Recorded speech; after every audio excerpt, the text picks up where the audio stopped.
Здравствуйте, дорогие друзья! Это фрагмент тренировочного занятия. Здесь я ставлю технику ученику топ-спина слева с полного нуля, но перед этим мы поставили технику наката слева. Поэтому, если ты не смотрел видео по накату слева, заходи в плейлист «Работа над ошибками». Ссылка появится сверху. Также ставь колокольчик и подписывайся на мой канал, чтобы не пропустить полезные видео.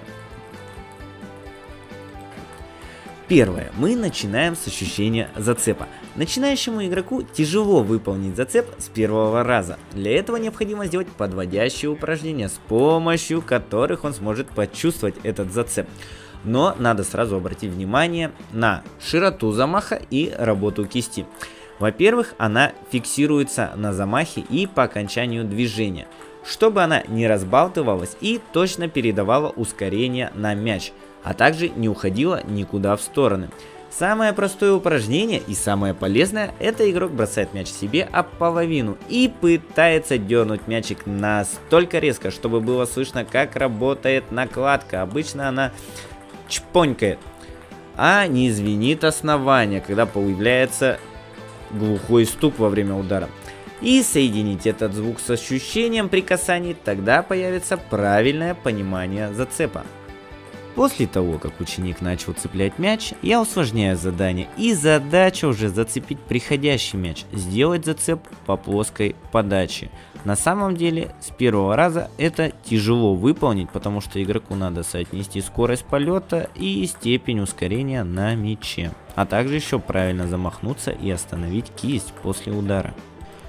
Когда ученик почувствовал зацеп и в какое время давать ускорение по мячу, мы начинаем добавлять предплечье, ведь вся основная сила идет именно от него, а затем только делается ускорение кистью. Еще необходимо следить за точкой контакта с мячом, она находится ближе к верхнему углу. Ученик вначале попадал нижней частью, поэтому я ему обратил внимание и мы исправили этот момент. Чтобы правильно передать ускорение и дать плотность мячу, вы должны начинать движение предплечьем и играть как бы вокруг локтя с давлением на мяч вперед. И в конце добавлять ускорение на мяче кистью. При этом до удара не напрягать руку, а во время контакта слегка зажимаете указательный и большой палец. Это создает резкий фиксированный контакт, и мяч вылетает словно из пушки. После того, как мы немного почувствовали, как работает рука и начали попадать по мячу, мы начинаем добавлять работу корпуса. Поначалу ученику тяжело прочувствовать, какие мышцы участвуют в работе, а также удержать в одной плоскости плечевой пояс, чтобы плечи всегда были параллельны столу. Поэтому необходимо создать в голове образ движения и перенести его в ощущение, чтобы ученик понял, как работает его тело. Теперь нам необходимо соединять звенья тела между собой, чтобы тело работало правильно и по цепочке. Сейчас мы делаем акцент, что замах делается в развороте таза и переноса веса тела в левое бедро, которое помогает развернуть корпус и плечи одновременно и зафиксироваться перед ударом. Так как ученику тяжело сразу прочувствовать работу таза, мы встаем параллельно к столу, прижимаем локти к телу и стараемся почувствовать работу таза, делая повороты вправо и влево до отказа. Часто при первых повторениях тяжело удержать равновесие и баланс тела, поэтому ученика разбалтывает. И я снова его настраиваю и смотрю, в какой последовательности работают части тела. Если он почувствовал и делает правильно, я даю сделать ему это самостоятельно. Если снова начинаются ошибки, я подхожу и корректирую движение, пока ученик снова не почувствует. И так повторяем до тех пор, пока ученик самостоятельно не начнет безошибочно работать корпусом, не теряя равновесия. Особое внимание уделяем, где находится центр тяжести. У многих игроков есть две ошибки. Первая, игрок сильно наклоняется вперед, что плечевой пояс находится далеко от таза. Тогда игрок может играть быстро, но он никогда не сделает силовой удар, ведь в этой стойке важно, чтобы локоть был ближе к корпусу, тогда вы сможете приложить максимальное усилие. Вы это можете спокойно проверить. Вытяните локоть максимально вперед и наклонитесь, и попробуйте сделать силовой удар. У вас это навряд ли получится. Вторая крайность – игроки стоят в пятках, или можно сказать сидят на унитазе. Сравнение забавное, но так оно и выглядит на самом деле. Недостаток такой позиции, что вы не можете двигаться и стабильно попадать на стол. Поэтому оптимальное положение: плечи на уровне колен и колени согнуты примерно под углом 45 градусов и вес тела на передней части стопы и ближе к нижней части бедра. Локоть в расслабленном состоянии чуть впереди. Многих также мучает проблема, когда слева начинает напрягаться рука. Чтобы это прошло, просто опустите локоть вниз и играйте из этого положения.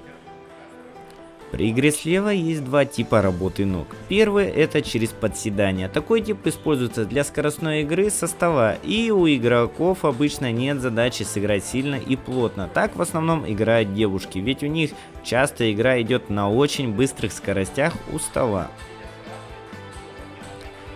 И второй — это поворот в тазе. Это больше применяется в мужском теннисе, потому что мужчины больше вкладываются в удары и играют чуть дальше от стола. Плюс с помощью этой работы ног по подрезке можно сделать более агрессивное начало и добавить остроты в свой стиль игры. Я при обучении комбинирую оба варианта. Ученик вначале немного подсаживается и разворачивается на замах, и затем разворачивается на удар и немного амортизирует ногами, слегка разгибая коленный сустав, и предплечьем делает движение вперед. Преимущество такой работы ног, что вы включаете и силу ног со скоростью, плюс выталкивание ногами вверх-вперед позволяет играть слева без траектории и дуги, а просто ускорять движение вперед. Это специфика новой техники. Можете это посмотреть, что игроки не делают особых замахов и не опускают руку, и удар делают прямо в мяч и обрабатывают в конце мячик кистью. Как только разобрались с ногами, снова переходим к руке и повороту корпуса. При игре слева руку держим на уровне живота и не отводим ее к ноге. От того, что вы сильно отведете руку, удар не станет сильнее или быстрее. А вот если вы четко развернетесь на замах корпусом и ногами, и сам удар начнете с корпуса, удар будет намного сильнее, а ускорение и контакт с мячом более качественный.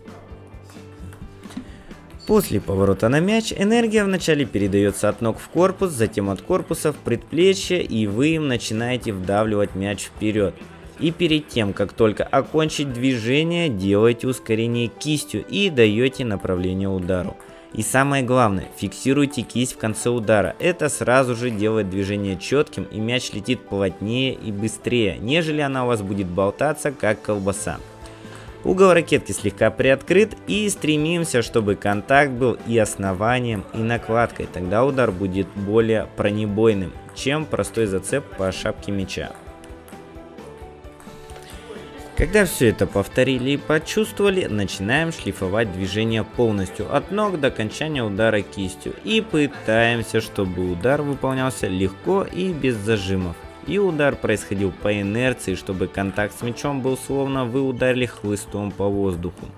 Все движение ставится по ощущениям, поэтому если вы просто механически повторяете, что увидите, и не чувствуете это движение, вы его не освоите. Поэтому старайтесь на первых шагах больше уходить в ощущения и соединять их с правильным зрительным образом.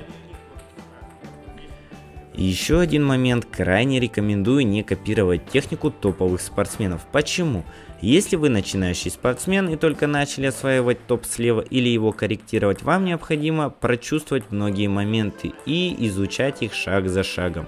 У игроков высокого уровня движения отшлифованы, и вы видите результат миллионов повторений, но то, что они проходили в начале и как это все тренировалось, вы это не сможете увидеть. А все они проходили через те же шаги, которые вам предстоит пройти.